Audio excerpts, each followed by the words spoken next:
விஜயம்ன்ற சொன்னாலே 80 லட்சம் பேர் வந்து அதை வந்து ஆக்டிவா ஃபாலோ பண்ணிட்டு இருக்காங்கண்ணே. அதை வந்து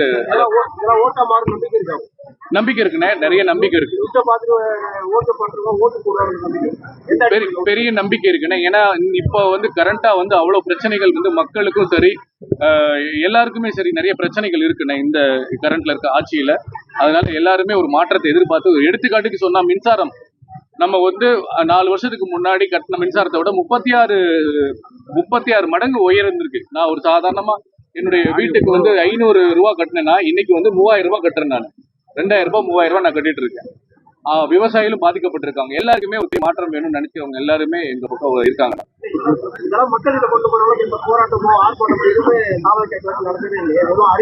போராட்டம் பண்ணி ஆர்ப்பாட்டம் பண்ணி தான் செய்யணும்னு அவசியம் இல்லை. அகிம்சா வழியிலையும் பண்ணலாம்.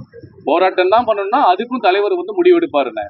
அதனால என்னன்னா செயல் இங்க நடக்கணும், மக்களுக்கு நல்லது நடக்கணும். அது எப்படி வேணா நல்லா நடக்கலாம்லண்ணே.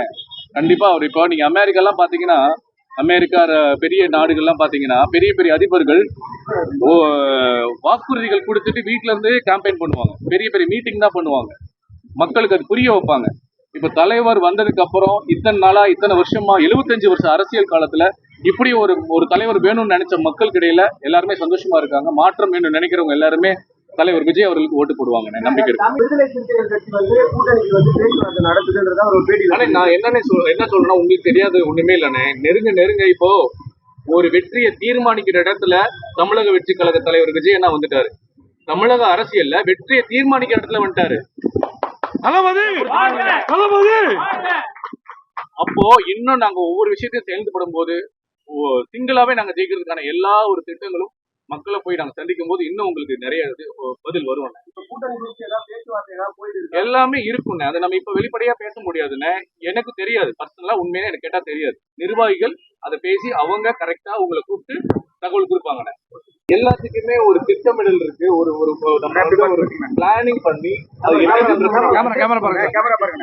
பிளான் பண்ணி என்னென்ன பிரச்சனைகள் இந்த ஒவ்வொரு தொகுதியிலும் சரி, ஒவ்வொரு மாவட்டத்திலையும் சரி, ஒரு மாநிலத்திலும் சரி என்ன பிரச்சனைகள் இருக்குன்றதை அட்ரஸ் பண்ணி அதுக்கேற்ற மாதிரி ஒரு வரையறையில கொண்டு வருவார் தலைவர், பொதுச்செயலாளர். எல்லாருமே அதுக்கான எல்லா உழைப்பு உழைச்சுக்கிட்டு இருக்காங்கன்னு ஒன் பை ஒன்னா வருங்க.